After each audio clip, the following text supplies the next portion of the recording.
और 10 मिनट देर ही करते हैं ना। दिक्कत कैसे ना, मैं फालतू बैठी हूँ क्या बात करते हैं, मेरे पास कोई काम नहीं है, सवाल ही नहीं उठता वेट करने का। मैं तो ऐसे बैठी हूँ, मेरे पास कुछ काम नहीं है कि बैठे बैठे आशा देखते रहे, ऐसा नहीं होता। जाने जिनको अब वो दोबारा नहीं समझाया जाएगा।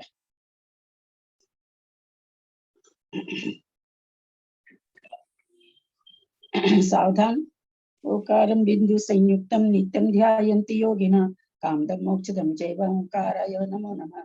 अविरल सदगन होगा प्रक्षालित सकल भूतल कलंका निविरूपास्ते तीर्थहर सरस्वती हरचन दूरितम अज्ञानतिमिरान्धानां ज्ञानांजन शलाकया चक्षुरुन्मीलितं येन तस्मै श्री गुरुवे नमः। श्री परम गुरुवे नमः। परम्पराचार्य गुरुभ्यो नमः। सकल कलुष विध्वंसनं श्रेषां परिवर्धकं धर्म संबंधकं भव्य जीवमन प्रतिबोधकारकं पुण्य प्रकाशं पापनाशं वेदं शास्त्रं श्री गोमटसार जीवकांड नामधेयम् अस्य मूलग्रंथकर्ता श्री सर्वज्ञ देवास्तुत्तर ग्रंथकार श्री गंधर देवा प्रति गंधर देवा तेषां वचन अनुसारतम आसाद्य श्रीमत् नेमिचंद्राचार्येण विरचितमिदं शास्त्रं श्रोतारः सावधानतया शृण्वन्तु। मंगलम भगवान वीरो मंगलम गौतमो बनि मंगलम जैसा खिड़की खोली बेचैनी होने लगी। मंगलम कुद राजो जैन धर्मोस्तु मंगलम सर्व मंगल मांगल पर्दा हटा दीजिएगा, उधर कर दीजिए पर्दा उस साइड। सर्व मंगल मांगल्यम सर्व कल्याणकारकम प्रधानम सर्व धर्मानां जैनम जयतु शासनम जैनम जयतु शासनम। सरस्वती नमस्तुभ्यं वरदे कामरूपिणी विद्यारंभं करिष्यामि सिद्धिर्भवतु मे सदा। द्वादशांग जिनवानी माता की जय। परम मांगलिक गोमटसार जी जीवकांड जी की जय। नेमिचंद्राचार्य की जय। रत्नचंद मुक्तार जी की जय। सिद्धम शुद्धम अढ़ाई दीप में विराजमान सभी आचार्य उपाध्याय सर्व साधु के चरणों में नमोस्तु नमोस्तु नमोस्तु। सभी आरिका माता जी के चरणों में बंदामी बंदामी बंदामी। सभी छुल्लक छुलिका एलक के चरणों में इच्छामी इच्छामी इच्छामी। सभी प्रतिमाधारी के चरणों में वंदना वंदना वंदना। रूप में विराजमान सभी पूज्य जनों का सादर चरण स्पर्श और सभी से सादर जय जिनेन्द्र। हम लोग गोमटसार जी जीवकांड जी का स्वाध्याय कर रहे हैं, जिसके ऊपर रत्नचंद मुक्तार जी ने टीका लिखी है, उससे स्वाध्याय कर रहे हैं। स्वाध्याय करते हुए हम लोगों ने गुण स्थान पर उठना, जीव समास पर उठना, अवगाहना, योनि स्थान, प्राण संज्ञा, पर्याप्ति आदि हम लोगों ने भाव भासना की है। सामान्य से मार्गणा की परिभाषा भी समझी है। अब विशेष से मार्गणा चल रही है, जिसमें गति मार्गणा चारों गति हम समझ चुके हैं। चार गति में से चारों गति की संख्या, तीन गति की संख्या हम जान चुके हैं। चौथी देव गति की संख्या पर हमारा स्वाध्याय चल रहा है। सिद्धम शुद्धम पर्णमीय जिनिंद वर्णेमि चंद्रमकलंकम गुणरयन भूषण उदयम जीवस्य परुगणम वोच्छम तिन्नी सैजोयानम वेसद छप्पनंगुलानम च पदिद पदरम वेंतर जोइसियानं च परिमाणं घन अंगुल पढ़न पदम तदीय पदम सेडि संगुणम कमसो भवने सोहम दुगे देवानम होदि परिमाणं तत्तो एगारम नवसग पंचचवनीय मूल भाजिदा सेडी पल्ला संख्ये जदिमा तत्ते यम आनदादिसुरा त्रिगुणा सत्गुणाव सवट्ठा मानुषिपमानादो सामन देव राशि जो इस यादो विशेष हिया। चलिए वाचना करिए, जिसको करना है वाचना करें। हम लोग गाथा बहुत बढ़िया से कल समझ लिए थे, गाथा का सारा भाव भी समझ लिए थे, शब्दार्थ भी समझ लिए थे। अब हम पुस्तक से करते हैं, अतः वाचना करें। गाथा। जगत पत्र में 300 योजन के वर्ग का भाग देने पर व्यंतर देवों का प्रमाण प्राप्त होता है और 256 अंगुल के वर्ग का भाग देने पर ज्योतिषी देवों का प्रमाण प्राप्त होता है। घनांगुल के प्रथम वर्गमूल से जगत श्रेणी को गुना करने पर भवनवासी देवों का प्रमाण प्राप्त होता है और जगत श्रेणी को घनांगुल के तृतीय वर्गमूल से गुना करने पर स्वधर्म ईशान युगल के देवों का प्रमाण प्राप्त होता है। उससे ऊपर अपने जगत श्रेणी के 11वें, 9वें, 7वें, 5वें और चौथे वर्गमूल से भाजित जगत श्रेणी से प्रमाण तीसरे कल्प से 12वें कल्प तक 5 कल्प युगलों में देवों का प्रमाण जानना। आनत आदि 26 विमानों में देवों का प्रमाण पल्ले के असंख्यात विभाग प्रमाण है। सर्वार सिद्धि के देव मनुष्यनियों से 3 गुने या 7 गुने हैं तथा सामान्य देव राशि ज्योतिषी देवों से कुछ अधिक है। विशेषार्थ शंका, देव गति में देव द्रव्य प्रमाण से कितने हैं? देव गति में देव द्रव्य प्रमाण से असंख्यात हैं।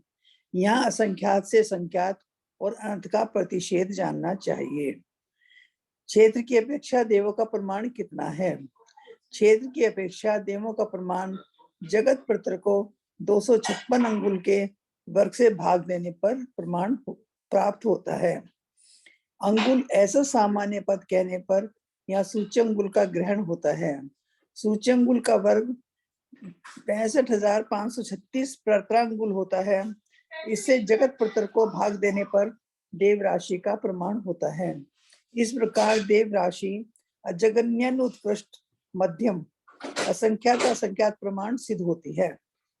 काल की अपेक्षा देव कितने हैं? ये भावी देव गति में देव द्रव्य प्रमाण से, द्रव्य से मतलब गिनती से है, द्रव्य प्रमाण से। ये ना देव गति में देव द्रव्य प्रमाण से कितने हैं? आवाज नहीं आई आपकी? ध्यान नहीं है। हाँ, द्रव्य प्रमाण से काउंटिंग हुआ। काउंटिंग की भाषा। समाधान, काल की अपेक्षा देव असंख्यात असंख्यात अवसर्पणी उत्सर्पणी से अपहत होते हैं। इस प्रकार द्रव्य क्षेत्र काल की अपेक्षा सामान्य से देवगति का प्रमाण कहा। तंत्र भवनवासी वानव्यंतर ज्योतिषी और वैमानिक देवों का पृथक पृथक प्रमाण कहते हैं। शंका, भवनवासी देव द्रव्य प्रमाण से कितने हैं? भवनवासी देव द्रव्य प्रमाण से असंख्यात हैं। क्षेत्र की अपेक्षा भवनवासी देव कितने हैं? क्षेत्र की अपेक्षा भवनवासी देव असंख्यात जग श्रेणी प्रमाण हैं, जो जगत पृत्र के असंख्यात भाग प्रमाण हैं और जिसकी 20 कम सूची सूच्यंगुल को सूच्यंगुल के ही वर्गमूल से गुणित करने पर उपलब्ध होती है।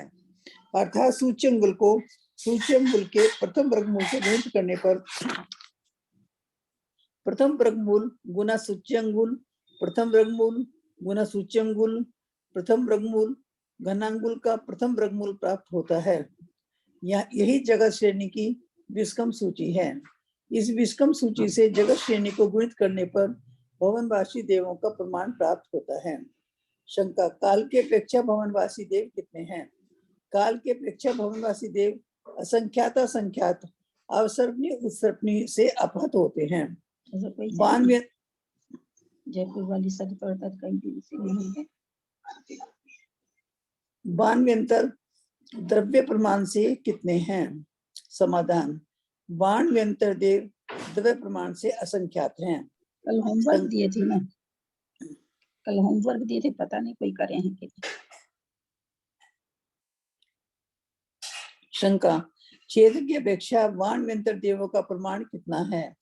समाधान, क्षेत्र की अपेक्षा बाणव्यंतर देवों का प्रमाण जगत पृत्र के संख्यात 100 योजन के वर्ग रूप प्रतिभाग से प्राप्त होता है। संख्यात 100 योजन से अभिप्राय 300 योजन के अंगुल करके वर्गित करने पर उत्पन्न हुई प्रत्रांगुल राशि से है। प्रत्रांगुल राशि है 2.5 सैकड़ा हजार 10,000।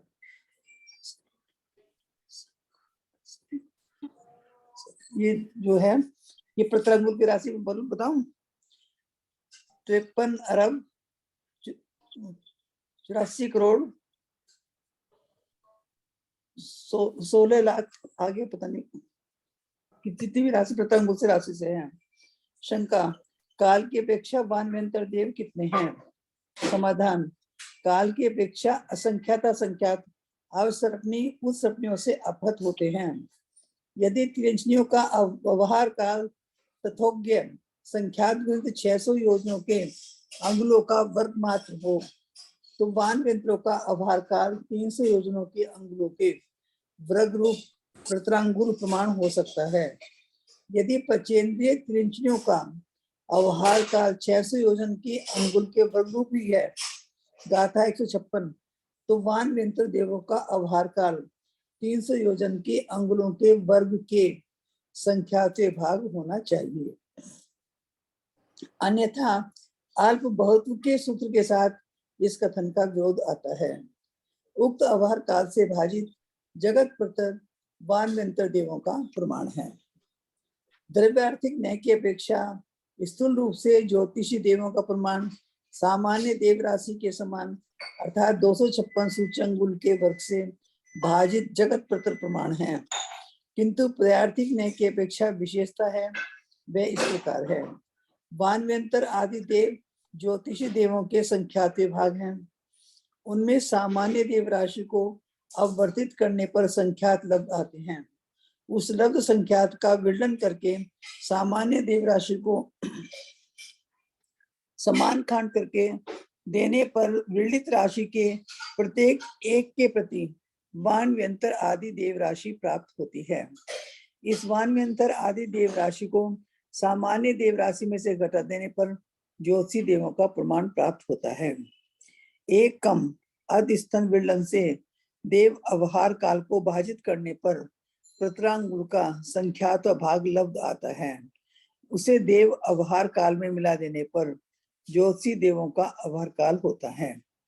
जैसा कि पहले कह चुके हैं कि ज्योतिषियों का प्रमाण 256 सूच्यंगुल के वर्ग से भाजित जगत प्रमाण है, किंतु यदि ये प्रमाण सामान्य देवों का भी है तो 256 सूच्यंगुल के वर्ग प्रमाण सामान्य देव संबंधी अवहार काल में प्रतरांगुल का संख्यात भाग मिला देने से ज्योतिषी देवों का अवहार काल प्राप्त होता है। इस अवहार काल से जगत प्रतर को भाजित करने पर ज्योतिषी देवों का प्रमाण प्राप्त होता है। शंका, स्वधर्म ईशान कल्पवासी देव द्रव्य प्रमाण से कितने हैं? स्वधर्म ईशान कल्पवासी देव द्रव्य प्रमाण से असंख्यात हैं। क्षेत्र की अपेक्षा स्वधर्म ईशान कल्पवासी देव कितने हैं? क्षेत्र के समाधान, क्षेत्र की अपेक्षा स्वधर्म ईशान कल्पवासी देव असंख्यात जगत श्रेणी प्रमाण है, अर्थात जगत प्रतर के असंख्यात भाग प्रमाण हैं। उन असंख्यात जगत श्रेणियों की विस्कम सूची सूच्यंगुल के तृतीय वर्गमूल से गुणित सूच्यंगुल के द्वितीय वर्गमूल प्रमाण है। सूच्यंगुल के द्वितीय वर्गमूल बराबर तृतीय वर्गमूल गुना तृतीय वर्गमूल को सूच्यंगुल के ही तृतीय वर्गमूल से गुणित करने पर बराबर सूच्यंगुल तृतीय वर्गमूल गुना सूच्य तृतीय वर्गमूल गुना सूच्य तृतीय वर्गमूल घनांगुल का तृतीय वर्गमूल प्राप्त होता है। अतः घनांगुल के तृतीय वर्गमूल का प्रमाण स्वधर्म ईशान कल्पों में देव है। शंका, काल की अपेक्षा स्वधर्म ईशान कल्पवासी देव कितने हैं? काल की अपेक्षा स्वधर्म ईशान कल्पवासी देव असंख्यात असंख्यात अवशब्दनीय उत्सर्गों से अपहत होते हैं। शंका, सात कुमार कल्प से सहस्रार कल्प तक के देवों का प्रमाण कितना है? समाधान, सात कुमार कल्प से सहस्रार कल्प तक के देवों का प्रमाण जगत श्रेणी के असंख्यात भाग प्रमाण है। सामान्य से जगत श्रेणी के असंख्यात भागत्व की अपेक्षा सप्तम पृथ्वी के नारकियों से कोई भेद नहीं है, विशेष की अपेक्षा भेद है, क्योंकि यहाँ यथाक्रम से 11वां, 9वां, 7वां, 5वां और चौथा इन जगत श्रेणी के वर्गमूलों की श्रेणी भाग हार रूप से उपलब्धि है।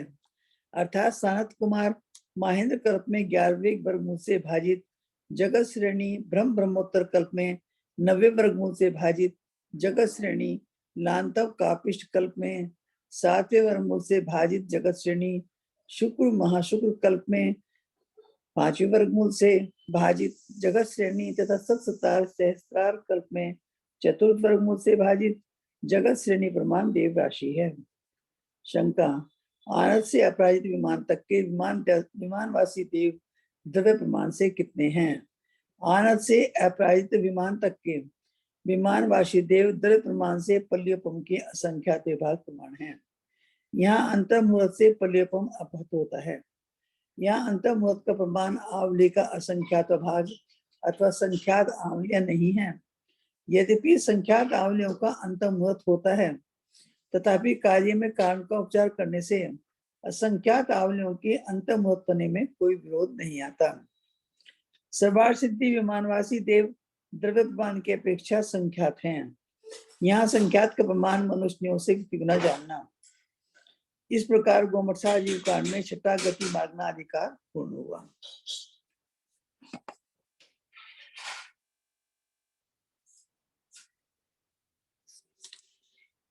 नवकार मंत्र पढ़ेंगे। गति का दीदी है नहीं क्या? इसको हम लोगों ने वाचना की, अपने तो इसको गाथा से पूरा संख्या जान चुके हैं। ये प्रश्न कर करके द्रव्य प्रमाण, काल प्रमाण, क्षेत्र प्रमाण और चारों ही प्रकार के देवों में हम लोग देख रहे हैं कि सेम चीज बताते हैं। असंख्यात द्रव्य के प्रमाण, क्षेत्र के प्रमाण, काल के प्रमाण असंख्यात सर्पणी और सर्पणी बता देते हैं। क्षेत्र के प्रमाण जगत प्रतर में भाग देते हैं। तो ये करीब करीब सभी में देखा गया मोटा मोटी एक जैसी राशि है। अब उसको कैसे विरलन दे करके निकालो, ये करो, ये चीज बताई हुई है। तो इसको ज्यादा लेने से तो कोई मतलब नहीं है। हम लोग जान गए हैं इसका सारा गणित के कितने कितने देव हैं। और आप लोगों ने बनाया क्या उसका अंक संदृष्टि बनाई क्या? आज तो लोग सब नहीं आए हैं, आप लोग थोड़े से लोग आए हैं। बनाई आप लोगों ने क्या? नहीं भाभी, मैंने तो बनाई नहीं। मेरी थोड़ा तबीयत ठीक नहीं थी कल से, मतलब मुझे थोड़ा एस्थमेटिक अटैक में ना थोड़ा सांस वास फूला हुआ है, तो मैं थोड़ा सा कल क्लास नहीं ले पाई थी। मैं कभी ले पा रही हूँ क्लास, कभी नहीं ले पा रही हूँ। तबीयत थोड़ा ठीक नहीं बैठती है। बल्कि आप दीजिए बोलवाई मत, ज्यादा अच्छा रहेगा। मैंने बनाई है दीदी जी, ये देखिए आगे इसमें कितना बना है, आगे क्या बनाना है। और हाँ मैंने बनाया है, ये देखिए। दिखता तो नहीं है, और आगे करिए सर। मैंने एक भेजा था, है ना? एक मैंने बना के भेजा था ग्रुप में, आपने देखा था क्या? मुझे पूरी तरह से नहीं दिख रहा है। मैंने ग्रुप में भेजा था, उसी तरह से बनाना था। जैसे 11वां वर्गमूल बना के हमने भेजा था, उसी तरह से 9 नहीं समझ में आ रहा है। अब आंख इतनी काम नहीं करती है। हाँ ये तो मैं भेजी थी। हाँ तो बस वैसा ही बनाना था। अगर आपका उसी तरह से मिलता जुलता दिख नहीं रहा अशोका जी मेरे को बिल्कुल भी, मैं तो फोटो भेज दूंगी खींच कर, आपके हाँ, पास फोटो खींच के भेज दूंगी। हाँ भेज दीजिएगा। तो जिन्होंने बनाया है करा है उनको भाव भाषणा होगी। जो लोग बनाने वाले थे, मंजू जी, वो क्या नाम है उसका, क्या नाम है उसका लड़की का? प्रीति। प्रीति।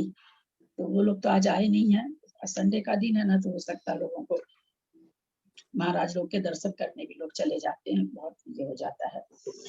जबकि अपनी दोपहर की क्लास तो होती है संडे को, पर पता नहीं क्यों नहीं। और कहीं पर चौरंगी में विधान हो रहा है, शिखर जी को शीत चक्र विधान, तो लोग मारने में चले गए होंगे, तो दोपहर में मारेंगे। शाम को तो खाना पीना का समय हो जाता है, तो कोई लोग पास आए भी नहीं है, तो इसको चर्चा करने का कोई मतलब भी नहीं बनता है। तो इससे यहाँ पर नमोकार विधान तो भाभी कल से शुरू होगा ना? हाँ मांडना तो आज ही बनता है ना। हाँ, मारना आज ही मतलब दोपहर में मरता है, शाम को तो फिर लोगों के खाने पीने का काम हो जाता है। तो पता चला था कि चौरंगी में विधान है, तो मारना वगैरह मारने जाना है, तो इस तरह से लोग हैं भी नहीं। आज अपना गति अधिकार समाप्त हुआ है, तो 9 बार नमोकार जपने सब कोई, और इंद्रिय मार्ग में हम थोड़ा सा शुरू करते हैं।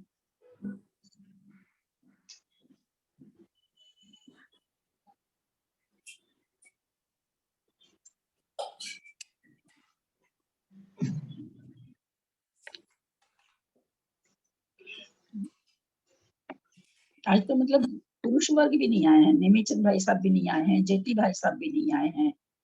मतलब चलो लेडीज लोग का तो है मानना वगैरह या कुछ, आज वो लोग भी नहीं आए कोई। चलिए इंद्रिय मार्ग हम लोग शुरू करते हैं, थोड़ा सा पढ़ लेते हैं, फिर तो 9 दिन के बाद ही होगा। अहमिंदा जह देवा अविशेषम अहमहंति भमन्ता ईसन्ति एकमेकम् इंदा इव इंद्रिये जानु। अहमिंदा जह देवा अविशेषम अहमहंति मन्नन्ता ईसन्ति एकमेकम् इंदा इव इंद्रिये जानु।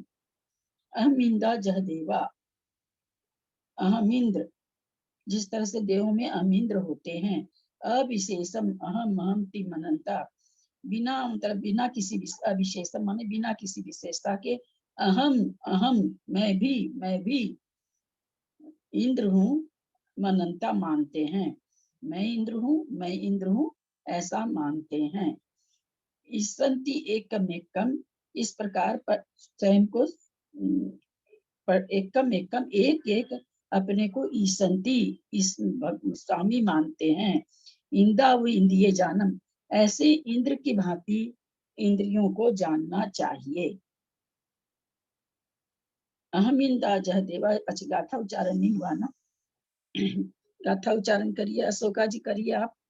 और संस्कृत वाला तो होगा नहीं किसी के पास, आज तो लगता है हमको विजया नहीं, जी की संस्कृत आवाज वाला है। मेरे पास है, संस्कृत वाला मेरे पास है भाभी। ठीक है, आप संस्कृत वाला कर लीजिएगा। और अशोका जी आप गाथा करिए।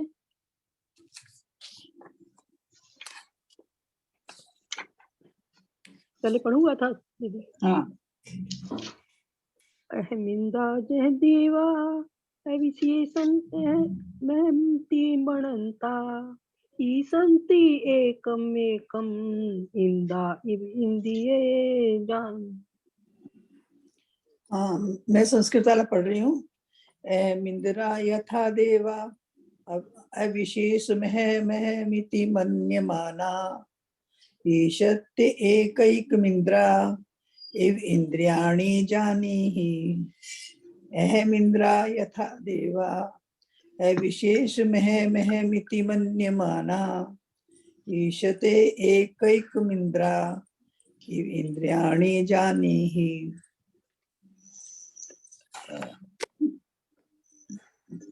जिस प्रकार हम इंद्र देव बिना किसी विशेषता के मैं इंद्र हूँ इस प्रकार मानते हुए प्रत्येक स्वयं को स्वामी मानते हैं, उसी प्रकार इंद्रियों को जानना चाहिए।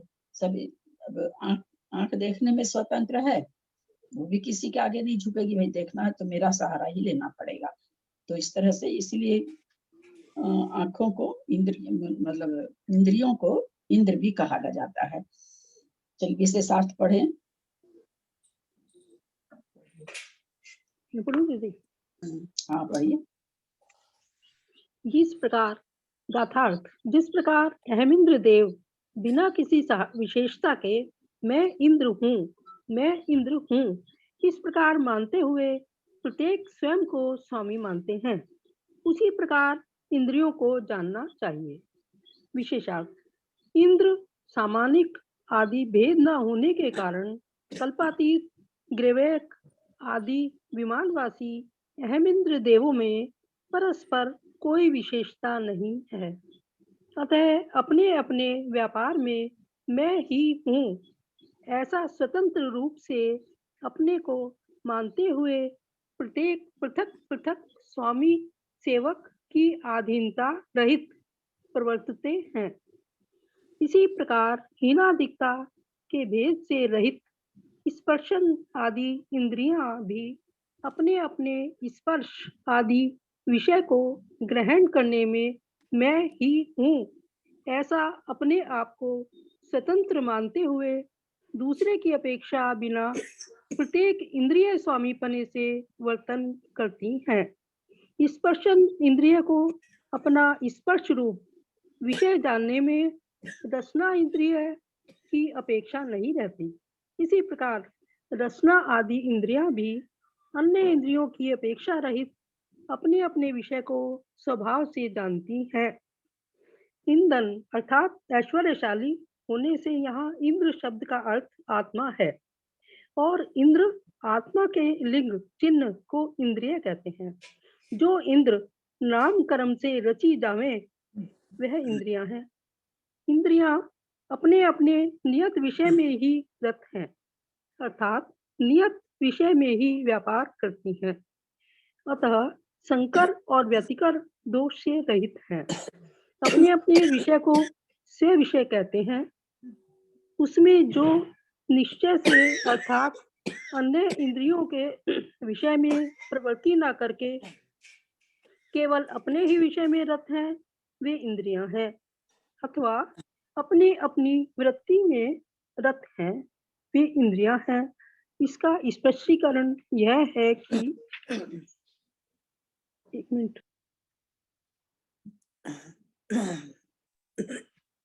हाँ जी, इसका स्पष्टीकरण यह है कि संशय और विपर्य ज्ञान के निर्णय आदि के करने में जो प्रवृत्ति होती है वह वृत्ति है। उस अपनी अपनी वृत्ति में वे रत हैं, अतः इंद्रियां हैं। शंका, जब इंद्रियां अपने विषय में व्यापार नहीं करती हैं, तब व्यापार रहित अवस्था में उनको इंद्रिय संज्ञा प्राप्त नहीं हो सकेगी। समाधान, ऐसा कहना ठीक नहीं है, क्योंकि रूढ़ि के बल से ऐसी व्यापार रहित अवस्था में भी उनमें इंद्रिय व्यवहार होता है। अथवा जो अपने अर्थ में निरत हैं, वे इंद्रियां हैं। अर्यते अर्थात जो निश्चित किया जावे वह अर्थ है। इस अपने विषय रूप अर्थ में जो व्यापार करती है वे इंद्रियां हैं। अथवा अपने अपने स्वतंत्र विषय का म्यूट कर लीजिए, जी कृष्णा जी को बोले म्यूट कर लीजिए, उनकी आवाज आ रही अपने है विषय कृष्णा रूप जी अर्थ की। में जो व्यापार करती हैं वे इंद्रियां हैं। अथवा अपने अपने स्वतंत्र विषय का स्वतंत्र आधिपत्य करने से वे इंद्रियां कहलाती हैं। जी, पूरा हो गया विषय। इसमें अपने को समझने लायक तो ऐसा कुछ नहीं है ना। शब्द में तो कुछ ऐसा नहीं है कुछ समझना कहीं पर किसी को, ऐसा तो कुछ आया नहीं है क्योंकि इंद्रियों के बारे ये में समझ में आ गया, अभी बिल्कुल समझ में आ गया। ऐसा कुछ है नहीं। आगे चलते हैं। इंद्रियों के भेद, उनका स्वरूप। मदियावरण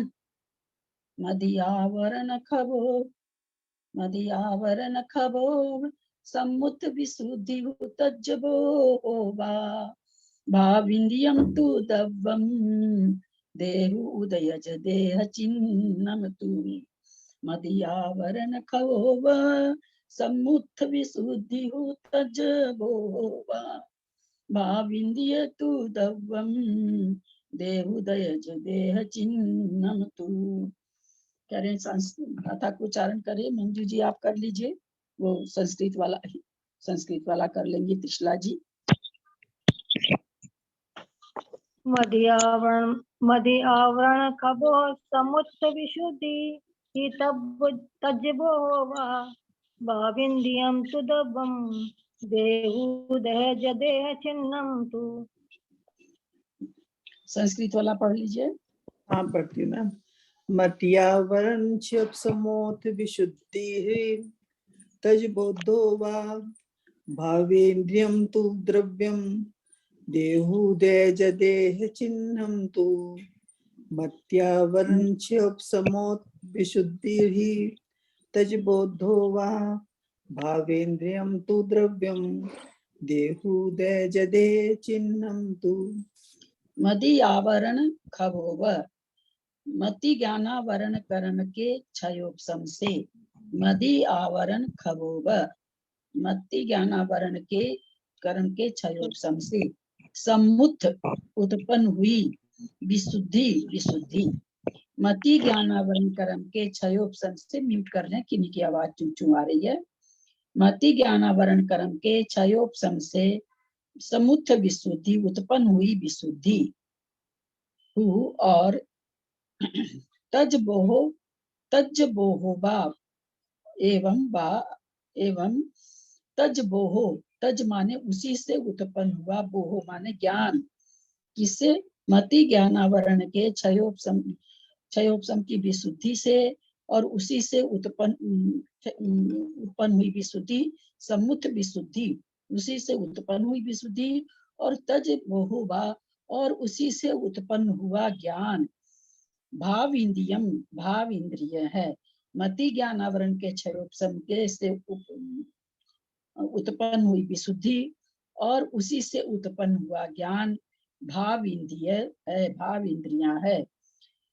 तू दब्बम, और दब्बम मान द्रव्य इंद्रिय तो देह देह उदयज देह चिन्हम तू, शरीर के शरीर नाम कर्म के उदय से देह उदयज देह के उदय से उत्पन्न हुई, है ना गर्भज, गर्भ से उत्पन्न होने वाला, जरायुज, जरायु से उत्पन्न होने वाला, अंत में रहता है। तब यहाँ उदयज देह शरीर नाम कर्म के उदय से उत्पन्न हुआ। देह चिन्हम, जो देह माने शरीर में जो चिन्ह होता है वह दब्बमतु, वह द्रव्य इंद्रियां है। एक बार फिर शब्दार्थ से देख लें। मदी आवरण खबोब, मति ज्ञान आवरण के, खबोब माने क्षयोपशम से, समुत्थ माने उत्पन्न, विशुद्धि माने विशुद्धि। मति ज्ञान आवरण के क्षयोपशम से उत्पन्न विशुद्धि हु, और तज बोहो, उसी से उत्पन्न, बोहो माने ज्ञान, तज माने उसी से उत्पन्न ज्ञान, वाह माने और, भाव इंद्रियां है। यानी विशुद्धि, मति ज्ञान आवरण से उत्पन्न विशुद्धि और ज्ञान, यह क्या है बोलते हैं भाव इंद्रिय हैं। और द्रव्य इंद्रिय क्या है? तू दब्बम, और द्रव्य इंद्रिय देह उदयज देह चिन्हम तू, देह शरीर नाम कर्म के उदय से देह शरीर के चिन्ह को भाव द्रव्य इंद्रिय जानो अथवा कहते हैं, या द्रव्य इंद्रियां है।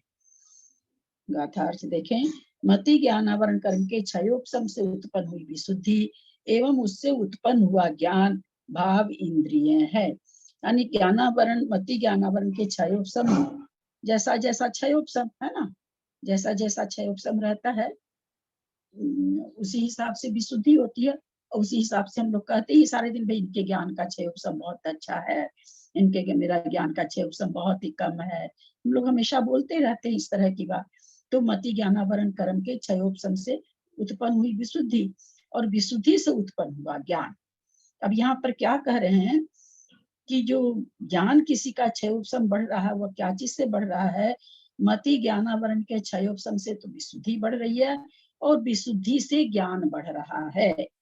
अब हम लोग कहते हैं हमारा तो क्षयोपशम अच्छा नहीं है, तो हम लोग अपने आप को यहाँ पर देख लें कि क्षयोपशम से हमारे विशुद्धि की कमी है। क्योंकि यहाँ ये क्या कह रहे हैं, जो ज्ञान उत्पन्न हो रहा है वो बढ़ती हुई विशुद्धि से है। हम लोग एक बीच की चीज को खा जाते हैं विशुद्धि को, तो और क्या बोलते हैं हमारा क्षयोपशम अच्छा नहीं है, ज्ञानावरण का क्षयोपशम हमारा अच्छा नहीं है। लेकिन यहाँ पर ये क्या बता रहे हैं कि क्षयोपशम से पहले विशुद्धि उत्पन्न हुई और उससे फिर ज्ञान उत्पन्न हुआ। क्योंकि इसको हम बिल्कुल प्रैक्टिकल जानते हैं। जिस समय मान लीजिए थोड़ा सा संक्लेश परिणाम रहे किसी भी कारण से, संक्लेश परिणाम का मतलब हमेशा खराब ही नहीं, मंदिर जाना है, बहुत देर हो रही है, आज तो मंदिर में विधान है, देरी हो जाएगी, जगह भी नहीं मिलेगी, बहुत भीड़ हो जाएगी, ये भी एक संक्लेश परिणाम है ना। विशुद्धि के लिए पर है तो संक्लेश परिणाम ना। उस समय अगर हम कोई स्तोत्र वगैरह बोलना चाहेंगे हम भूल जाते आगे की पंक्ति नहीं याद, अथवा सामायिक में बैठे हैं कुछ इस तरह की बात याद आई और जल्दी से सामायिक पूर्ण करके और जल्दी जल्दी करना। लो अब आप सामायिक में क्या सोच रहे थे, किस प्रतिमा का दर्शन कर रहे थे, अथवा कौन सा वचन वर्णना चल रही थी, हमारे दिमाग से निकल जाती है। तो संक्लेश परिणाम किसी भी तरह का हो, चाहे शुभ कार्य के लिए हो चाहे शुभ, संक्लेश है। ये संक्लेश को हम, संक्लेश से ज्ञान की विशुद्धि कभी भी नहीं हो सकती, ज्ञान कभी भी नहीं बढ़ सकता, ये पक्की बात। ज्ञान नहीं बढ़ सकता। और हो सकता है कि किसी की आप कोई बहुत बीमार है, आप बहुत तड़फड़ा रही हैं सेवा करने के लिए, जल्दी जल्दी काम निपटा के उसके पास जाना चाह रहे हैं कि उसको हम संबोधन दे दें, उनकी थोड़ी सेवा कर दें, उनको थोड़ा सहला दें। लेकिन उस समय जो संक्लेश हो रहा ना, उससे आपके ज्ञान में जरूर कमी आएगी। वो ठीक है कि आपका संक्लेश बहुत अच्छा है और उससे आपके उस समय पुण्य वर्गना आ रही है, लेकिन उस समय जो संक्लेश का उदय है उस समय के ज्ञान को कम कर देता है, उस समय के ज्ञान को, आगे पीछे के ज्ञान को नहीं। उस समय अगर कोई चीज आपको याद करना चाह रही है तो याद नहीं आएगा, क्योंकि हमारा दिमाग संक्लेशता में फंसा हुआ है। ये बात यहाँ पर और अच्छी तरह निकल गई कि मति ज्ञानावरण के क्षयोपशम से तो उत्पन्न हुई विशुद्धि, और फिर उससे उत्पन्न हुआ ज्ञान। तो यानी विशुद्धि से ज्ञान उत्पन्न हो रहा है, जिसकी जैसे विशुद्धि रहती। महाराज लोग को इतना ज्ञान क्यों हो जाता है? क्योंकि अकेले रहते हैं, बहुत देर 2-2, 3-3 घंटा की समाधि करते हैं, चिंतन करते हैं, तो उनके अंदर से सारा चिंतन निकलता रहता है। यही कारण है बहुत से महाराज लोग 5 क्लास 6 क्लास पढ़े हुए हैं, पर जैसे तरुण सागर जी कहाँ कोई बहुत पढ़े हुए शायद नहीं थे, ऐसा जैसा मुझे पता चला था। पर देखिए उनके प्रवचन देखिए, ऐसे लगता था कहाँ से मक्खन निकाल निकाल के बोल रहे हैं। तो कारण क्या था? समाहिक में एकांत, बहुत जिसको कहते हैं निश्चल मन से रहते होंगे, बहुत विशुद्धि से रहते होंगे। तो अनुभव वाली जो बातें हैं वो अनुभव से ही आती है, वो किताबों में लिखी नहीं होती है। तो यहाँ पर ये आज बहुत अच्छी चीज मिल गई हम लोगों को कि अगर हम कोई चीज जवानी पाठ कर रहे हैं, जवानी कुछ हमें कहीं बोलना है, तो हमको उस समय संक्लेश परिणाम किसी भी तरह का शुभ संक्लेश अशुभ संक्लेश हमें नहीं करना चाहिए, वरना उस कार्य में हमारे विघ्न उत्पन्न हो सकता है। चलिए विशेषार्थ पढ़ें आप लोग कोई।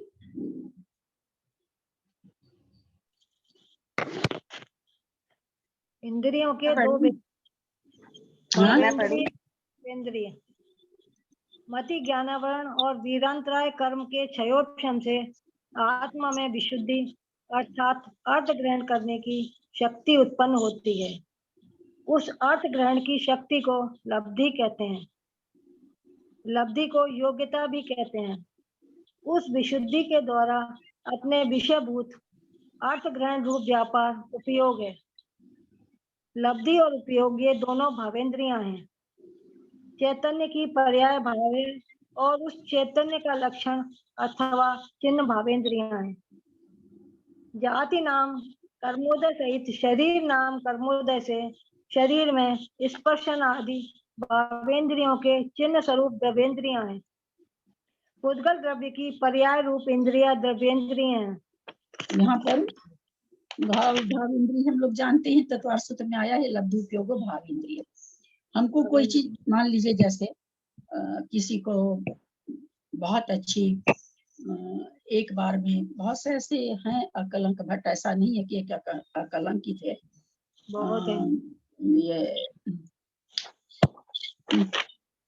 अरे क्या नाम था, रायचंद जी सतावधानी कहलाते थे, है ना। एक बार में 100 प्रश्न सुन लेते थे और क्रम पूर्वक उसी तरह से उत्तर दे देते थे। और रायचंद जी को तो हमने नहीं देखा, लेकिन सुपार्श्वती माता जी का प्रवचन जरूर सुना है। तो बहुत ज्यादा नहीं, लेकिन जो भी एक बार लोग जितने प्रश्न पूछते थे, मैंने ये पाया कि उन सारे प्रश्नों को उसी क्रम पूर्वक उत्तर देती थी। ये मैंने उनके प्रवचन की शैली में, और मैं ऐसे देखती रह जाती कि बाप रे माता जी को याद कैसे है कि पहले उसने पूछा है, फिर उसने पूछा है, फिर उसने, ठीक वो क्रम पूर्वक उत्तर देती थी। तो कारण था कि विशुद्धि बहुत अच्छी थी। नेचुरली ये सब काम तभी होते हैं जब विशुद्धि बहुत अच्छी रहती है। तो यहाँ पर अब विशुद्धि बहुत अच्छी है ना। लब्धि, विशुद्धि का मतलब यहाँ पर लब्धि तो हो गई, ज्ञान की ये क्षयोपशम की लब्धि तो हो गई कि बहुत सारी चीजों को क्रम पूर्वक याद रख लेना।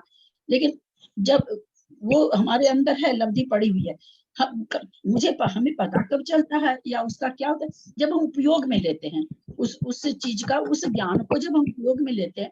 जैसे विष्णु कुमार मुनि को विक्रिया रिद्धि थी, लब्धि तो थी उनको, लेकिन उपयोग तो नहीं था उनको। उनको जाके संबोधन किया गया कि आपको तो विक्रिया रिद्धि है, आप ऐसे कष्ट मिटा सकते हो। तब उन्होंने अपना हाथ बढ़ा के देखा तो जाना, तो तब वो उपयोग कहलाया। लब्धि रूप से उनके पास थी शक्ति, लेकिन उपयोग नहीं था। तो ये क्या कह रहे हैं कि भाई ये दोनों तो भाव इंद्रिय है, लब्धि और उपयोग। फिर आगे कह दिया कि भाई जो चिन्ह वगैरह है, लब्धि उपयोग ये दोनों भाव इंद्रिय, चैतन्य का पर्याय भाव है और चैतन्य का लक्षण अथवा चिन्ह भाव इंद्रिय है। चैतन्य की पर्याय भाव है। चैतन्य आत्मा में क्या होता है, परिणामी तो होता है, भाव ही ना होता है। आत्मा तो केवल भावों का करता है। तो कहते चैतन्य की पर्याय क्यों कह रहे हैं? कभी हमारा कोई परिणाम होता है, कभी हमारा कोई परिणाम, हमेशा प्रत्येक समय बदल रहे, इसलिए पर्याय है। कभी अभी भूख लग गई तो खाने के भाव हो गए, अभी नींद आने लगी तो सोने के भाव हो गए, 1 बज रहा भाई चलो स्वाध्याय में बैठते हैं तो उसके परिणाम हो गए। ये जो परिणाम उत्पन्न हो रहे हैं, जो ज्ञान हो रहा है कि अभी हमारा इस चीज का समय हो गया, ऐसे हो गया, ये वास्तव में कितनी चैतन्य की उपलब्धि है। और फिर कहते हैं अब चैतन्य का लक्षण कि भाई ये जीव एक इंद्रिय है, ये जीव 2 इंद्रिय है। चैतन्य का लक्षण, चैतन्य की पहचान कि भाई ये जो चेतना है ये आखिर में कौन सी चेतना, 1 इंद्रिय है 2 इंद्रिय है। तो इंद्रियों से जाना जाता है कि आत्मा तो सब में एक जैसी विद्यमान है, लेकिन वो आत्मा अभी किस पर्याय में है, 1 इंद्रिय में है कि 2 इंद्रिय में है। तो कह रहे हैं उस चेतना का लक्षण अथवा चिन्ह भाव इंद्रिय है। जाति नाम कर्म के उदय से शरीर नाम कर्मोदय से शरीर में स्पर्शन आदि भाव इंद्रिय के चिन्ह रूप द्रव्य इंद्रिय है, जिसको हम जाति नाम कर्म कहते हैं। 1 इंद्रिय जाति, 2 इंद्रिय जाति, 3 इंद्रिय जाति। पुद्गल द्रव्य की पर्याय रूप इंद्रिय द्रव्य इंद्रिय है। पुद्गल द्रव्य की पर्याय, जो आंख नाक कान है शरीर में जो बनता, शरीर खुद पुद्गल रूप है, तो इसकी जितनी भी बनावट है वो सारी की सारी पुद्गल रूप की है। तो कहते हैं कि जितना भी चैतन्य का लक्षण अथवा चैतन्य की पर्याय ये सब क्या है, भाव इंद्रियां हैं। और जो जाति नामकरण से उदय से मिली है अथवा पुद्गल की पर्याय रूप से जो है वो द्रव्य, पुद्गल की पर्याय रूप इंद्रियां जो है ये द्रव्य इंद्रिय है। आगे पढ़ें। द्रव्येंद्रिय में पुद्गल का प्रयोग नहीं हुआ, अतः द्रव्येंद्रिय को पुद्गल द्रव्य की पर्याय क्यों कहा गया है? नाम के एक देश से संपूर्ण नाम का ग्रहण हो जाता है, अतः पुद्गल द्रव्य के द्रव्य ऐसा एक देश मात्र कहने से पुद्गल द्रव्य का ग्रहण हो जाता है। भावेंद्रिय के लब्धि और उपयोग रूप यहाँ 2 पर ये भेद कह हैं। रहे हैं कि आप ऊपर जो आया पुद्गल द्रव्य की पर्याय इंद्रिय द्रव्य इंद्रिय है, बोला द्रव्य इंद्रिय में तो पुद्गल आया ही नहीं। पुद्गल द्रव्य इंद्रिय रहता तो मान लेते। आप जो कह रहे हो द्रव्य इंद्रिय से पुद्गल, तो पुद्गल द्रव्य इंद्रिय तो पुद्गल द्रव्य इंद्रिय थोड़ी कहा गया, वहां पर तो कहा गया द्रव्य इंद्रिय है, तो आप उसको पुद्गल की पर्याय कैसे कहते हो? तो वो कहते हैं कि पुद्गल द्रव्य के द्रव्य, मतलब द्रव्य जो ऐसा कहा गया, इससे इस चीज को जाना जाएगा कि पुद्गल द्रव्य का, द्रव्य से ही पुद्गल द्रव्य का ग्रहण हो जाता है। क्योंकि द्रव्य से आत्मा के बारे में भाव इंद्रिय तो अलग बता दिए, धर्म हो नहीं सकता, धर्म हो नहीं सकता, आकाश हो नहीं सकता, काल नहीं हो सकता, तो फिर कौन सा बन गया? द्रव्य के नाम पर पुद्गल ही बच गया। तो कहते हैं द्रव्य आने से ही पुद्गल हो गया, ग्रहण हो जाता है। हाँ चलिए। भाभी सारी इंद्रियां तो पुद्गल से बनती हैं। हाँ इन्होंने ऐसे लिखा द्रव्य इंद्रिय में पुद्गल का प्रयोग नहीं हुआ, लेकिन द्रव्य इंद्रियों में तो पुद्गल का ही प्रयोग होता है। पुद्गल प्रज्ञाएं सब होती हैं, जो भी बनेगी, कान आंख नाक जो बनेगा वही तो कह रहे ना कि यहाँ पुद्गल की प्रज्ञाएं होगी। यहाँ पर जो द्रव्य इंद्रिया कहा गया, तो ये कह रहे हैं यहाँ पर द्रव्य जो कहा गया वो पुद्गल का ही वाचक है। क्योंकि हमने भाव इंद्रिय के नाम से जीव का वर्णन बता दिया, चेतना का कर दिया, और बाकी जितने धर्म द्रव्य, अगर हम द्रव्य में कह दें कि धर्म द्रव्य इंद्रिय है तो नहीं चलेगा, क्योंकि वो तो अरूपी है, इंद्रियां अरूपी नहीं है। धर्म अधर्म आकाश काल हम इसको कह ही नहीं सकते। यद्यपि द्रव्य 6 है, 6 में से 4 द्रव्य तो हम कह ही नहीं सकते, क्योंकि 4 द्रव्य तो अरूपी है, 5वां चेतन भी अरूपी है, लेकिन शरीर धारण कर रखा है तो कथनचित रूपी भी है, पर उसका कथन तो हम पहले ही कर दिए, तो बचा ही पुद्गल ना। तो ये कहते हैं द्रव्य नाम कहने से ही पुद्गल द्रव्य हो गया।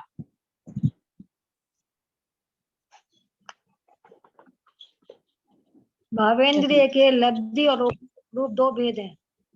प्राप्ति को लब्धि कहते हैं। इंद्रिय की निवृत्ति के कारणभूत ज्ञानावरण करके क्षयोपशम विशेष को लब्धि कहते हैं, अथवा जिसके सन्निधान से आत्मा द्रव्येंद्रिय की रचना में व्यापार करता है, ऐसे ज्ञानावरण करके क्षयोपशम को लब्धि कहते हैं। क्षयोपशम रूप लब्धि के निमित्त के आलम्बन से उत्पन्न होने वाले आत्म परिणाम को उपयोग कहते हैं। निवृत्ति और उपकरण, ये द्रव्येंद्रिय के 2 भेद हैं। रचना को निवृत्ति कहते हैं, यह रचना कर्म करता है, और निवृत्ति 2 प्रकार की है, बाह्य निवृत्ति और ऊपर का समझ में आ गया ना समाधान भाव इंद्रिय वगैरह से? किसी को भी कहीं पर कुछ नहीं समझ में आ रहा हो तो प्लीज पूछेंगे, चूंकि हम इसको हाईलाइट इसलिए नहीं कर रहे हैं कि अपने लोग का तो बहुत बार पढ़ा हुआ है, फिर भी किसी को नहीं समझ में आता तो पूछेंगे। कोई शब्द नहीं समझ में आ रहा हो, कोई सेंटेंस नहीं समझ में आ रहा हो, तो बोलेंगे ऐसे ही अपने तो खुल जाता है, अपने तो होता रहता है। हाँ, अपने खुल जाता है। बाह्य निवृत्ति किसे कहते हैं? समाधान, इंद्रिय संज्ञा को प्राप्त आत्म प्रदेशों में प्रतिनियत आकार रूप और नाम कर्म के उदय से अवस्था विशेष को प्राप्त कल बाह्य निवृत्ति। आभ्यंतर निवृत्ति कहते हैं। बाह्य निवृत्ति समझ गए ना? आत्म प्रदेश आके यहाँ कान के पास एक आकार में जमा हो रहे हैं, तो ये आकार रूप को और नाम कर्म के उदय से हो रहे हैं। नाम कर्म हमारा पंचेंद्रिय है, तो पांचों इंद्रियां जमा हो रही है, तो नाम कर्म के हिसाब से पांच हमारे इंद्रियां, तो कहते अवस्था विशेष, नाम कर्म के उदय से अवस्था विशेष को, अवस्था मतलब पंचेंद्रिय जीव है, चार इंद्रिय जीव है, इस तरह से अवस्था विशेष को जो पुद्गल प्रचय हो रहा है, जैसे पांच इंद्रिय है तो पांच इंद्रिय के पुद्गल प्रचय हो रहे हैं, चार इंद्रिय तो चार इंद्रिय के पुद्गल प्रचय हो रहा है, तो बोलते ये जो पुद्गल प्रचय है इसको बाह्य निवृत्ति कहते हैं। शंका, आभ्यंतर निवृत्ति किसे कहते हैं? समाधान, प्रतिनियत चक्षु आदि इंद्रियों के आकार रूप से परिणत हुए लोक प्रमाण अथवा उच्चैंगुल को असंख्यात विभाग प्रमाण आत्म प्रदेशों की रचना को आभ्यंतर निवृत्ति कहते हैं। अब ये बाहर से तो कान है, पर इसके अंदर में तो आत्मा के प्रदेश है, तो कह रहे हैं जैसा जैसा आकार है उस आकार में जो आत्मा के प्रदेश आकर के वहां पे रहते हैं उसको हम अंतरंग निवृत्ति कहते हैं। निवृत्ति मतलब रचना, जिसके द्वारा उपकार किया जाता है अथवा जो निवृत्ति का उपकार करता है वह उपकरण है। बाह्य और अभ्यंतर के भेद से उपकरण भी दो प्रकार के हैं। नेत्र की दोनों पलकें और नेत्र आदि नेत्रेंद्रिय के बाह्य उपकरण हैं। कृष्ण मंडल और शुक्ल मंडल नेत्रेंद्रिय के अभ्यंतर उपकरण। शंका, जिस प्रकार स्पर्शन इंद्रिय का क्षयोपशम संपूर्ण आत्म प्रदेशों में उत्पन्न होता है, उसी प्रकार चक्षु आदि इंद्रियों का क्षयोपशम क्या संपूर्ण आत्म प्रदेशों में उत्पन्न होता है या प्रतिनियत आत्म प्रदेशों में? क्या कहना चाह रहे हैं भैया? आते स्पर्शन इंद्रिय तो हम बाल को यहाँ छूते हैं तो भी पता चल जाता है, यहाँ छूते हैं तो भी पता चलता है, हाथ छूते हैं तो पता चल जाता है, गर्दन छूते हैं तो पता चल जाता है, यानी पूरे शरीर से स्पर्शन इंद्रिय का भान होता है। तो क्या ये कह रहे हैं कि क्या और इंद्रियों के साथ भी ऐसा है क्या कि उसके सारे जैसे अब आंख है, आंख यहाँ से थोड़ी देख रही, यहाँ से भी नहीं देख रही, यहाँ से भी नहीं देख रही, जबकि आत्म प्रदेश है सब जगह पर एक नियत स्थान से देखेगी। अब ये क्या उत्तर देते हैं देखें। आत्मा के संपूर्ण प्रदेशों में क्षयोपशम होता है, यह तो माना नहीं जा सकता, क्योंकि ऐसा मानने पर आत्मा के संपूर्ण अवयवों से रूपाधिक की उपलब्धि का प्रसंग आ जाएगा। यदि कहा जाए कि संपूर्ण अवयवों से रूपाधिक की उपलब्धि होती ही है, तो यह भी ठीक नहीं है, क्योंकि सर्वांग से रूपाधिक का ज्ञान होता हुआ पाया नहीं जाता, इसलिए सर्वांग में क्षयोपशम नहीं माना जा सकता। यदि आत्मा के प्रतिनियत अवयवों में चक्षु आदि इंद्रियों का क्षयोपशम माना जाए तो भी नहीं बनता, क्योंकि ऐसा मान लेने पर आत्म प्रदेश चल भी हैं, अचल भी हैं और चलाचल भी है। इस प्रकार से वेदना प्राप्त के सूत्र से आत्म प्रदेशों का भ्रमण अवगत हो जाने पर जीव प्रदेशों की भ्रमण रूप अवस्था में संपूर्ण जीवों को अंधेपने का प्रसंग आ जाएगा। क्या सुंदर मतलब तर्कना दिए हैं शंका में, बहुत सुंदर। ये सबसे पहले तो कह रहे हैं कि भाई सारे आत्म प्रदेशों में क्षयोपशम होता है क्या? अगर आप कहते हो कि क्षयोपशम सारे आत्म प्रदेशों में होता है, तो कहीं पर जहाँ भी आत्मा के प्रदेश है वहां से रूपाधिक का ज्ञान होना चाहिए। तो फिर कहते हैं अगर हम संपूर्ण इस तरह का अगर मानेंगे कि सारे आत्मा के प्रदेशों में क्षयोपशम होता है, तो सारे सभी जगह के आत्मा के प्रदेशों को से हमें दिखना चाहिए, रूपाधिक का ज्ञान होना चाहिए, ये प्रसंग आ जाएगा। तो कहते ये भी ठीक नहीं है, क्योंकि संपूर्ण उपदेशों से रूपाधिक की उपलब्धि होती ही है, तो यह भी ठीक नहीं, क्योंकि सर्वांग से रूपाधिक का ज्ञान होता हुआ पाया नहीं जाता, क्योंकि ये तो हम अनुभव में देख रहे हैं, हाथ थोड़ी देखता है, पैर थोड़ी देखता है, इसलिए सर्वांग से क्षयोपशम नहीं माना जा सकता। तो खुद ही बोल करके बोल रहे हैं वो, यदि आत्मा प्रतिनियत अवयवों से चक्षु आदि इंद्रियों का समझ, अगर कहते हैं कि एक प्रतिनियत चक्षु से देखने का माने, तो बोला वो भी नहीं माना जाएगा, वो भी नहीं घट रहा। क्यों नहीं घट रहा? कहते आत्मा के प्रदेश चल भी है, अचल भी है और चलाचल भी है। तो फिर तो यहाँ के प्रदेश यहाँ आ गए, यहाँ के प्रदेश यहाँ आ गए, ये कहना चाह रहे हैं कि यहाँ के प्रदेश यहाँ आ गए। यहाँ के प्रदेश में तो देखने की शक्ति थी ही नहीं, वो यहाँ आ गए तो कैसे देख रहे हैं? और जब हम अगर ऐसा मान लेंगे तो सबके अंधेपन का बात आ जाएगा, क्योंकि जब यहाँ के प्रदेश आते हैं तो उसको नहीं दिखाई देता है, चक्षु वाले प्रदेश आते हैं तो दिखाई देता है। तो मतलब इस तरह से तो करेंगे तो ये अंधेपने का प्रसंग आ जाएगा। क्या सुंदर मतलब शंका जाहिर की है, बहुत सुंदर। चलिए आगे चलिए। समाधान, यह कोई दोष नहीं है, क्योंकि जीवों के संपूर्ण आत्म प्रदेशों में क्षयोपशम की उत्पत्ति स्वीकार की गई है, परंतु ऐसा मान लेने पर भी जीव के संपूर्ण आत्म प्रदेशों द्वारा रूपादि की उपलब्धि का प्रसंग भी नहीं आता है, क्योंकि रूपादि के ग्रहण करने में सहकारी कारण रूप बाह्य निवृत्ति जीव के संपूर्ण आत्म प्रदेशों में नहीं पाई जाती है। अब कान किसी का ये हो जाता, कर टूट जाता तो उधर से सुनाई नहीं देता, वहां पर आत्म प्रदेश यहाँ है, लेकिन जो कान का यंत्र है सुनने वाला, मान लीजिए किसी कारण से होता है ये लोगों का डेड हो जाए, तो वो ये कहना चाह रहे हैं कि भाई सब में है क्षयोपशम, सारे आत्म प्रदेश में, लेकिन उसको प्रकट करने के लिए बाह्य निवृत्ति चाहिए। अगर बाह्य निवृत्ति नहीं है तो वो क्षयोपशम नहीं घट सकेगा। जैसे आंख के पास जो प्रदेश आ जाते हैं, तो आंख की यद्यपि वो प्रदेश कहीं और से चल के आए, अंगुली से चल करके आए, वो अंगुली में जब थे तो उनको देखने की शक्ति, देखने वाले क्षयोपशम उस समय प्रकट नहीं हो रहा था, यद्यपि उसमें क्षयोपशम था, लेकिन जब आंख के पास वो प्रदेश आ गए तो आंख में देखने का क्षयोपशम है, तो वही प्रदेश जो हाथ वाले आंख के पास आए तो वो देखने लग गए। शंका, कर्म स्कंधों के साथ जीव के संपूर्ण प्रदेशों के भ्रमण करने पर जीव प्रदेशों से समवाय संबंध को प्राप्त शरीर का भी जीव प्रदेशों के समान भ्रमण होना चाहिए। समाधान, ध्यान नहीं दिए, बीच में फोन आ गया था इसमें।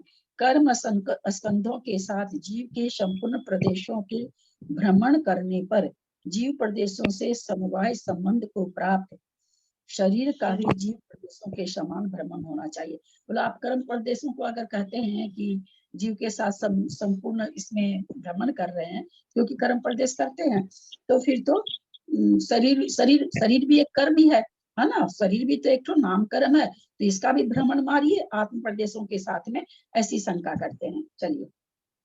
समाधान, ऐसा नहीं है, क्योंकि जीव प्रदेशों की भ्रमण रूप अवस्था में शरीर का जीव प्रदेशों के साथ समवाय संबंध नहीं रहता है। उसका समवाय संबंध नहीं रहता है कि हाथ की बाहर की निवृत्ति है उठ करके आंख के पास आ जाए, आंख की जो बाहर की निवृत्ति है वो आकर के हाथ के पास आ जाए, ऐसा नहीं देखा जाता। शंका, भ्रमण के समय शरीर के साथ जीव प्रदेशों का समवाय संबंध नहीं मानने पर मरण प्राप्त हो जाएगा। अब जीव के साथ अगर शरीर का संबंध नहीं मानेंगे तो शरीर तो मृत हो गया, क्योंकि आत्म प्रदेशों के कारण ही तो जीवित है, और आप तो इसको कह रहे हैं समवाय संबंध ही नहीं है, तब तो शरीर तो मृत हो गया। क्या सुंदर सुंदर शंका उठाते हैं। समाधान, नहीं, आयु कर्म के क्षय को मरण का कारण माना है। चलिए। शंका, तो जीव प्रदेशों का शरीर के साथ पुनः समवाय संबंध कैसे बन जाता है? समाधान, इसमें भी कोई बाधा नहीं है, क्योंकि जिन्होंने नाना अवस्थाओं का उपसंहार कर लिया है, ऐसे जीव प्रदेशों का शरीर के साथ पुनः समवाय संबंध उपलब्ध होता हुआ देखा जाता है, तथा दो मूर्त पदार्थों के संबंध होने में कोई विरोध भी नहीं आता है। अथवा जीव प्रदेश और शरीर संगठन के हेतु रूप कर्मोदय के कार्य की विचित्रता से यह सब होता है।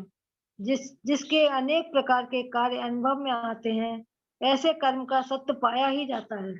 वो कह दिए कि समवाय संबंध फिर कैसे बन जाता है जी, मतलब एक शरीर को छोड़ के दूसरे शरीर के साथ उसका संबंध कैसे हो जाता है शरीर का, जब आप बोलते हो कि वो उसके साथ रहता ही नहीं है, तो कहते इसमें भी कोई बाधा नहीं है, क्योंकि जिन्होंने नाना अवस्थाओं का उपसंहार कर लिया है, ऐसे जीव प्रदेशों का शरीर के साथ पुनः समवाय संबंध उपलब्ध होता हुआ, मतलब सारी अवस्था को पार करके, यानी अवस्था मतलब जन्म, जरा, बुढ़ापा, फिर मर गया है, यानी सारी अवस्थाओं को पार करके जो ऐसा होता है देखा जाता है कि वो फिर दूसरे शरीर से संबंध उसका हो जाता है, ऐसा देखा जाता है। तथा दो मूर्त पदार्थों के संबंध होने में कोई विरोध भी नहीं आता है। और फिर अगर आप कहो कि कैसे कर लेता है, तो कौन कर रहा है, क्योंकि किसके शरीर का संबंध होता है, जो कर्म सहित आत्मा है, और कर्म भी पुद्गल है, शरीर भी पुद्गल है। तो कहते हैं कि दो मूर्त, दोनों पदार्थ मूर्त है, पर कर्म भी मूर्त है, और कर्म परमाणु भी मूर्त है, और शरीर भी मूर्त है। तो दो मूर्त शरीर को आपस में संबंध होने में कोई विरोध भी नहीं होता है। जीव प्रदेश और अथवा जीव प्रदेश और शरीर संगठन के हेतु रूप कर्मोदय के कार्य की विचित्रता से ये सब होता है। बोला जीव प्रदेश और कर्म का जो संगठन हो गया है, जो मिल गया है, जो आपस में दोनों मिल गए हैं, बोले उसकी विचित्रता है। कहाँ जीव जाकर के उद्गल के साथ मिलान कर रखा है, उसके कारण से ये सारी चीज हो रही है। जीव प्रदेश शरीर के संगठन के हेतु रूप कर्मोदय के कार्य की विचित्रता से यह सब होता है। दोनों का संगठन हो रखा, दोनों मिलजुल के खिचड़ी पकाते हैं, तो खिचड़ी तो पकेगी ना। जीव किसमें मिल गया है, उद्गल के साथ मिल करके, और ये खिचड़ी पकाता है। तो इस तरह की विचित्रता देखी जाती है कि जीव के साथ भी उद्गल का संबंध हो रहा है, जिससे अनेक प्रकार के कार्य अनुभव में आते हैं। ऐसे कर्म का सत्व पाया ही जाता है। ठीक है, चलिए आगे। शंका, द्रव्येंद्रिय प्रमाण जीव प्रदेशों का भ्रमण नहीं होता है, ऐसा क्यों नहीं माना जाता? समाधान, नहीं, यदि द्रव्येंद्रिय प्रमाण जीव प्रदेशों का भ्रमण नहीं माना जावे तो अत्यंत द्रुत गति से भ्रमण करते हुए जीवों को घूमती हुई पृथ्वी आदि का ज्ञान नहीं हो सकता है। इसलिए आप के भ्रमण करते समय द्रव्येंद्रिय प्रमाण आत्म प्रदेशों का भी भ्रमण स्वीकार ये चीज आप लोग में से कोई आचार्य श्री के पास जाते हैं क्या? बड़े आचार्य श्री विद्यासागर जी के पास बैनाड़ा जी की पुस्तक में शंका उठाई गई कि जो जैसे मान लीजिए अपना जिस कोये से हम देखते हैं, तो हुआ कि वहां पर भाई कि कुछ प्रदेश अचल हैं, कुछ चलाचल हैं। तो आचार्य श्री का वीर सेनाचार्य ये चीज कहते हैं कि जहाँ इंद्रियों के कुछ प्रदेश अचल हैं, कुछ चलाचल हैं। जैसे जिस आत्म प्रदेशों से जो भी कान के अंदर हमारा यंत्र है जिससे हम सुनते हैं, तो वीर सेनाचार्य का कहना है कि वो अचल हैं प्रदेश, आँख के काले कोए के प्रदेश अचल हैं, ऐसा वीर सेनाचार्य का कहना। आचार्य श्री का वहां वो चिंतन दे रखे हैं बैनाड़ा जी कि आचार्य श्री का कहना है कि क्या अचल होने से क्या वहां पर बहुत अच्छा मतलब वहां पढ़ दिए, वहां पढ़ के ऐसे लगा कि आचार्य श्री का चिंतन ठीक है, पढ़ते समय ऐसा लगा। लेकिन आज इसको पढ़ते समय देखिए क्या कह रहे हैं, नहीं, यदि द्रव्य इंद्रिय प्रमाण जीव प्रदेशों का भ्रमण नहीं माना जाए, ये क्या कह रहे हैं कि चल हैं। वीरसेन आचार्य का भी यही कहना है कि चल हैं, और आचार्य श्री विद्यासागर जी का ये कहना है कि अचल है। समझ रहे हैं ना? वीरसेन आचार्य धवला पुस्तक में कहते हैं कि देखिए यहाँ धवला का रेफरेंस एक देखिए, धवला पुस्तक हम कहे ना, धवला पुस्तक हमने उस समय बहुत अच्छी तरह से बैनाड़ा जी की बुक में पढ़ा था। वीरसेन आचार्य का वो देते हुए लिख रहे थे कि वीरसेन आचार्य का ऐसा मानना, पर आचार्य श्री कहते हैं कि फिर वो अचल इंद्रियां क्या हुई अगर वहां के प्रदेश अचल नहीं रहे, तो ऐसा है उनका कहना कि फिर वो अचल इंद्रियां तो अचल है ना भाई, जो जहाँ इंद्री वहीं पर है, तो बोला अगर वहां के आत्मिक प्रदेश अगर अचल नहीं रहे तो फिर अचल इंद्रियों से क्या मतलब, ऐसा उनकी तर्कना है। पर आज देखिए चूंकि धवला पुस्तक से ही वो चीज कही हुई थी, अब यहाँ धवला पुस्तक का कितना क्या कह रहे हैं, यदि द्रव्य इंद्रिय प्रमाण, ये चीज मैं तो नहीं जाती हूँ, जो जाते हैं मतलब ये तर्कना है यहाँ पर, ये तर्कना उनको बताना है। नहीं, यदि द्रव्य इंद्रिय प्रमाण जीव प्रदेशों का भ्रमण नहीं माना जाए तो अत्यंत द्रुत गति से भ्रमण करते हुए जीवों को घूमती हुई पृथ्वी का ज्ञान नहीं हो सकता। जो कोई जीव है बहुत जल्दी जल्दी घूम रहा, जैसे हम लोग अपने लोग बचपन में, अभी भी हम लोग ऐसे पकड़ के अब तो क्या घूमेंगे, मतलब बचपन में घूमते थे हाथ पकड़ के, कितनी तेजी से घूमते थे एक दूसरे, अब घूमते हुए सारी पृथ्वी भी हमको दिखती थी, ऐसे घूमते हुए पूरा घर भी दिखता रहता था। तो वही कहते हैं भ्रमण करते हुए जीवों घूमती हुई पृथ्वी आदि का ज्ञान नहीं हो सकता। अगर ये प्रदेश चल नहीं रहे, अगर अचल रहे तो ज्ञान नहीं होगा। इसलिए आठ प्रदेशों के भ्रमण करते समय द्रव्य इंद्रिय प्रमाण आठ प्रदेशों का भी भ्रमण स्वीकार करना होगा, करना चाहिए। क्या सुंदर तर्कना दिए, देखिए ये मेरे को बढ़िया से याद है, बेनाडा जी अपनी पुस्तक में शंका समाधान में उठाए हैं, और आचार्य श्री विद्यासागर जी वीरसेन आचार्य के कथानक को पर अपना चिंतन दिए हैं, ये नहीं कहेंगे काटे हैं, उन्होंने अपना चिंतन दिया है। उनका ये चिंतन है। फिर इंद्रियों का अपनी जगह पे होना, अचल होना, क्या मतलब? इसका मतलब है कि वहां के आत्म प्रदेश अचल रहते हैं। समझ रहे हैं ना? आचार्य श्री का कहना है कि अचल रहते हैं, वीरसेन का आचार्य का कहना है कि चल रहते हैं, घूमते रहते हैं। यहाँ के प्रदेश इधर आ जाएंगे, इधर के प्रदेश यहाँ आ जाएंगे, जैसे भी जहां से घूमते, कहने वाले चल रहे हैं। चलिए। उपयोग इंद्रियों का फल है, क्योंकि उसकी उत्पत्ति इंद्रियों से होती है, अतः उपयोग को इंद्रिय संज्ञा देना उचित नहीं है। हम आंख से देखते हैं तो इसलिए आप उपयोग लब्धि उपयोग भाव इंद्रिय आप क्यों कह रहे हैं? उपयोग को तो द्रव्य इंद्रिय कहिए, क्योंकि हम आंख के द्वारा देखते हैं, कान से सुनते हैं, तो ये तो इंद्रियां जो बनी हुई है हम तो उससे देख रहे हैं, सुन रहे हैं, और आप इसको भाव इंद्रिय में घटा दिए। हाँ। नहीं, क्योंकि कारण में रहने वाले धर्म की कार्य में अनुवृत्ति होती है। लोक में कार्य कारण का अनुकरण करते हुए देखा जाता है। जैसे घट के आकार से परिणत हुए ज्ञान को घट कहा जाता है, उसी प्रकार इंद्रियों से उत्पन्न हुआ उपयोग को भी इंद्रिय संज्ञा दी गई है। जैसे अब घट को बना रहा है कुमार, तो उसका सचमुच में ज्ञान घट रूप ही तो हो रहा है ना, तभी तो बना रहा है, नहीं तो बना ही नहीं पाएगा घट। अगर उसका ज्ञान घट रूप नहीं हो कि घड़ा ऐसे आकार का होता, तो उसका तो हाथ ही नहीं चलेगा। तो उस समय वास्तव में उसका ज्ञान क्या हो रखा? घट के आकार रूप हो रखा। तो वही कहते, उसी तरह से इंद्रियों से, यद्यपि इंद्रियों से होता है, पर कार्य और कारण के उपचार से, कार्य और कारण संबंध से उपयोग ज्ञान भाव इंद्रिय ही माना जाएगा। इसको उपयोग को भी नहीं तो कह रहे इंद्रिय संज्ञा क्यों नहीं जी, इसलिए उपयोग को भी इंद्रिय भाव, आप उसको जो देखता, इंद्रियां देखती, उसको आप इंद्रियां क्यों कहती है? तो उसका कार्य है। हाँ, ये शंका ये उठा रहे हैं, तो कार्य है, तो कहते हैं कार्य में कारण का उपचार किया जाता है, इसलिए इंद्रियों को भी उपयोग को भी इंद्रिय संज्ञा दी गई है। यहीं पर हम समाप्त करते हैं, समय भी हो गया, और अब 9 दिन के बाद होगा, 10वां दिन आता है, तब देखते हैं क्या है क्या नहीं। हाँ, शाम को क्लास करें कि नहीं करें, क्योंकि लोग नहीं आएंगे तो फिर अलौकिक गणित में इतनी तो मेहनत लगती है। क्या करना, क्योंकि शाम की क्लास तो ऐसे भी अपने होती नहीं थी कभी। मैं सोची चलो कर लेते हैं, पर पता नहीं अब लोग नहीं आएंगे तो हम लोगों का रिपीट हो जाएगा। हाँ, हम लोगों का तो हो जाएगा। हमने पढ़ा नहीं, पहली बार भी नहीं पढ़ा हमने। ठीक है, देखते हैं। थैंक यू दीदी। यदक्षरमात्रा प्रतिवाक्यहीनं मया प्रमादादि किंचनोक्तं तन्मे क्षमित्वा विधातु देवी सरस्वती। बलबोधलब्धिं बोधि समाधि परिणाम सिद्धि स्वात्मोपलब्धि शिव सौख्य सिद्धि चिंतामणिं चिन्तित्वा स्तुदाने त्वं वन्दमानस्य ममास्तु देवी। जवानी के ज्ञान ते सुजे लोकालो सोवानी मस्तक चढ़ो सदा दे तुम दो। हे जिनवानी भारती तो ही जपू दिन रहे, तो तेरा शरणा गए सो पावे सुचय। देव भजू अरंत को गुरु से हो निर्ग्रंथ, दया धर्म पाल सदा यही मोक्ष का पथ। द्वादशं जिनवानी माता की जय। 9 बार नमोकार।